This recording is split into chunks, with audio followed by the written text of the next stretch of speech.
Guys, welcome back to my channel Navjot talk. भी मैंने एक वीडियो अपलोड किया है। वो है +2 के बाद क्या क्या प्रोग्राम्स ऑप्शंस हैं आपके पास, क्या क्या कर सकती हैं आप। और मेरे दिमाग में तभी आया कि मैं आपको थोड़ा नर्सिंग के बारे में एक चीज़ बता दूं कि टोटल प्रोसेस में टाइम कितना लगता है, कितनी लंबी प्रोसेस है। तो आपकी स्टडी और आपका NNES, आपका CNO, ये सब मिलाकर आपको एक RN, एक RPN बनने में कितना टाइम चाहिए। तो इस वीडियो में मैं आपको वो सारी इन्फॉर्मेशन बताऊंगी। आप चेक कर सकते हैं, मैंने और भी बहुत सारी वीडियोस डाली हैं नर्सिंग के ऊपर। मैंने RPN कैसे क्लियर किया, RN कैसे होता है, अमेरिका और कनाडा का क्या डिफरेंस है, RN के लिए CPRNE और NCLEX में क्या डिफरेंस है, NP यानी कि नर्स प्रैक्टिशनर बनने के लिए क्या क्या करना चाहिए, क्या होता है नर्स प्रैक्टिशनर का जो प्रोग्राम होता है, और NP की जॉब रिस्पॉन्सिबिलिटीज़ वगैरह क्या है। तो नर्सिंग के रिलेटेड मैंने कम से कम आई थिंक 8-9 वीडियोस डाली हुई हैं, तो आप वो देख सकते हैं। और इस वीडियो में मैं आपको बताऊंगी कि मेरे पर्सनल एक्सपीरियंस से और 2-3 लोगों का और भी एक्सपीरियंस मैंने पहले पूछा है। इतना टाइम सबको लग ही जाता है। मेरा गला एकदम ख़राब है, लेकिन वीडियो तो मुझे बनाना ही है। तो फ्रेंड्स, मैं आपको बता दूं कि जब आप स्टडी कर रहे हैं कनाडा में या इंडिया में, कहीं से भी कर रहे हैं, अगर आप प्रोसेस शुरू कर लेते हैं तो आपका जो NNES का अकाउंट है वो 1 साल तक एक्टिव रहता है। 1 साल तक आपको सारे डॉक्यूमेंट्स उसी फ़ी में जो आपने भरी होती है आपको सबमिट करने होते हैं। अगर आप नहीं करते हैं तो 1 साल में वो पैकेज आपका एक्सपायर हो जाता है। सबसे बड़ी चीज़ ये। अब आप यहाँ पे आ गए हैं, आप यहाँ पे एक प्रोग्राम आप स्टडी कर रहे हैं, सेकंड प्रोग्राम भी आपने लेना है, लेकिन आप चाहते हैं कि आप अभी से अपना प्रोसेस शुरू कर लें। बहुत अच्छी बात है, क्योंकि इंडियन स्टडी के बेसिस पे आपको RPN का एलिजिबिलिटी तो मिल ही जाती है। तो अगर आप यहाँ पे सपोज़ 1 साल का प्रोग्राम कर रहे हैं, अपना अकाउंट ओपन करें RPN के लिए और अपने जो डॉक्यूमेंट्स हैं वो सेंड करने शुरू कर दें। जब तक आपकी इंडिया का डॉक्यूमेंटेशन काम कंप्लीट होगा, जैसे 3 मंथ्स PNRC के लग जाते हैं, और आपका 5-10 दिन कॉलेज भी ले लेते हैं। अगर आप वो बहुत जल्दी करवा लेते हैं तो 5-10 दिन में हो जाता है। अदरवाइज़ 3 मंथ्स मान के चलिए कि इंडिया से डॉक्यूमेंट्स यहाँ तक पहुँचने में 3 मंथ्स लग जाते हैं। तो आपका 8 मंथ्स का प्रोग्राम होता है। 8 मंथ्स के प्रोग्राम को ख़त्म होते ही आप अपने कॉलेज से ट्रांसक्रिप्ट्स लेते हैं, कॉलेज का काम करवाना शुरू कर देते हैं, और NNES के पास वो भी पहुंच जाता है। अब आप सेकंड प्रोग्राम जब शुरू करते हैं तब अपना RN का अकाउंट बना लें। जब आप RN का अकाउंट बना लेंगे तो आपके पास फिर 1 साल होगा, उस पैकेज को एक्टिवेट आपका रख सकते हैं 1 साल तक। अब आपका इंडिया का जो भी है, आपके डॉक्यूमेंट्स वगैरह, वो RN वाली कैटेगरी में भी देखे जाएंगे, क्योंकि आपका जो सेंड किया जा रहा है इंडिया से, जो भी मटेरियल सेंड किया जा रहा है वो आप ही का है। आपका जैसे मेरा नाम नवजोत है, तो उनको NNES को पता है कि इसका नाम नवजोत है, इसी कॉलेज से डॉक्यूमेंट्स आए हैं, सेम स्टडी सेम सब कुछ इसने RN में भी डाला है। तो वो जो सारी इन्फॉर्मेशन है वो RN के लिए भी रहती है। जस्ट आपको एक और विंडो ओपन करनी होती है RPN के बाद RN के लिए। ठीक है, आप चाहें दोनों साथ में भी कर सकते हैं, लेकिन अगर आपका 1 साल तक, फिर आपकी स्टडी तो 1.5 साल की होती है, 1 साल में आपका एक्सपायर हो जाएगा NNES पैकेज, उसके बाद आपको फिर से शुरू करना पड़ेगा। इसलिए मैं ये बोलती हूँ कि अगर आप इंडिया से स्टडी करके आए हैं, 1 साल का प्रोग्राम यहाँ पे आपका चल रहा है, तो आप RPN का पहले ओपन कर लें। जब भी आपका ख़त्म हो जाएगा RN के लिए ओपन कर लें। फिर आपके डॉक्यूमेंट्स जो है वो NNES RN के भी मतलब रिक्वायरमेंट्स मीट हो जाती हैं। ठीक है, मेरे केस में ऐसा हुआ था, मैंने पहले RN ओपन किया था, लेकिन मुझे फिर लगने लग गया कि मेरा यहाँ का जो स्टडी का बेनिफिट मुझे मिल नहीं रहा, तो मेरा RPN ही आएगा। तो मैंने फटाफट RPN की एप्लीकेशन ऐड कर दी।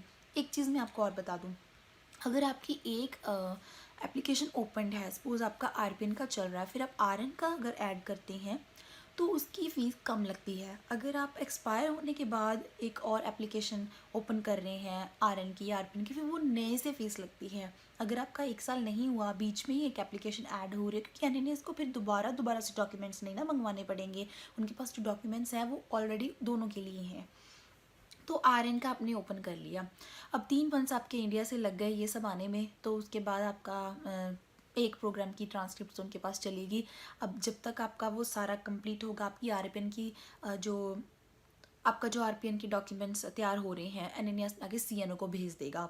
अंटारियो में बात कर रही हूँ मैं, जो आप अगर ब्रिटिश कोलंबिया में है, अल्बर्टा में है, वहाँ की जो बॉडी है नर्सिंग की, वो कोई भी हो सकती है। यहाँ पे मैं CNO की बात कर रही हूँ। सेम ही होता है ये सारा प्रोसेस। तो लेट्स से कि एनएनएस ने अपना काम कर दिया और आपका सारा डॉक्यूमेंटेशन का जो रिजल्ट है कंपेयर करने के बाद वो आपका सीएनओ को भेज दिया। अब आपको आरपीएन की एलिजिबिलिटी तो मिल ही जाएगी, ठीक है। जब तक आपको आरपीएन की एलिजिबिलिटी सीएनओ देगा, सीएनओ लेता है 3 मंथ्स, ठीक है। मेरे केस में सीएनओ ने सिर्फ एक रात का टाइम लिया था। जैसे मैंने आज रात को सीएनओ को अपने डॉक्यूमेंट्स, मुझे ईमेल आई सीएनओ से, मैंने सीएनओ पे अपना अकाउंट रजिस्टर करवाया, फ़ी भरी उनकी, और उसके बाद मुझे डॉक्यूमेंट्स उन्होंने बोल दिया कि हाँ हमारे पास ये रिक्वायरमेंट्स हैं। नेक्स्ट मॉर्निंग ही मुझे मैसेज आ गया कि you are eligible for RPN, और आरएन में थोड़ा कॉम्पिटेंसी गैप है तो आप ऑस्की के लिए जा सकते हो। अब ये पता नहीं कैसे मेरा एक दिन में आ गया, लेकिन ये 3 मंथ्स मैक्सिमम होता है, 3 मंथ्स तक आ सकता है, मान के चलिए। डिपेंड करता है कितना रश है।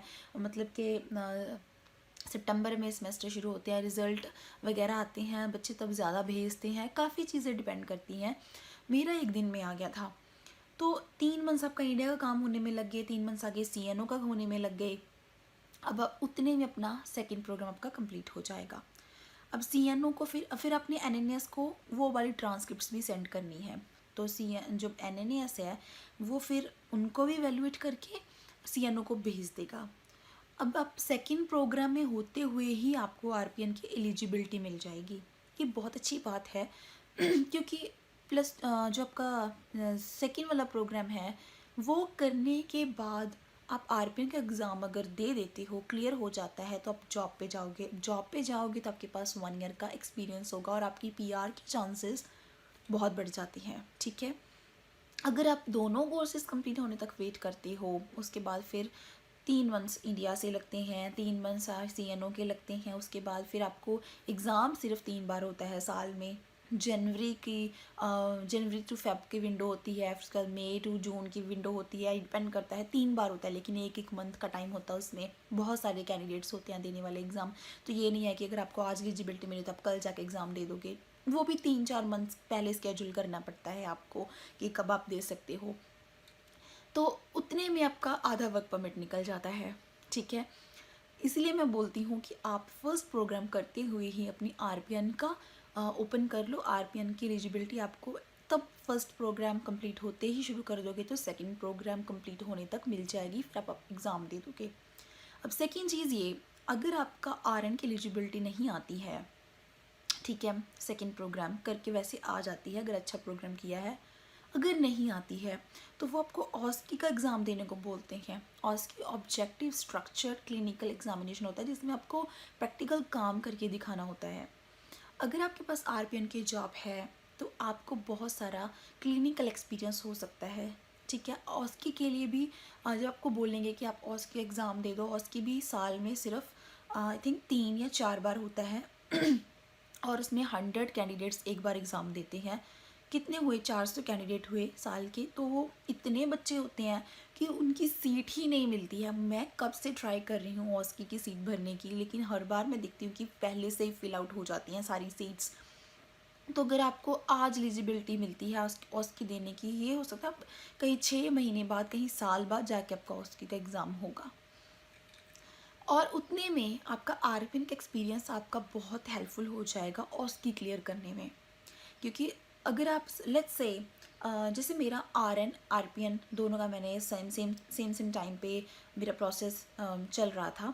आरपीएन मैंने बाद में शुरू किया था, मेरी आरएन की एलिजिबिलिटी जो थी वो नहीं आई थी, तो फिर मैंने आरपीएन का जो मेरी आरपीएन की एलिजिबिलिटी थी वो आ गई थी। तैयारी मैं आरएन की ही कर रही थी।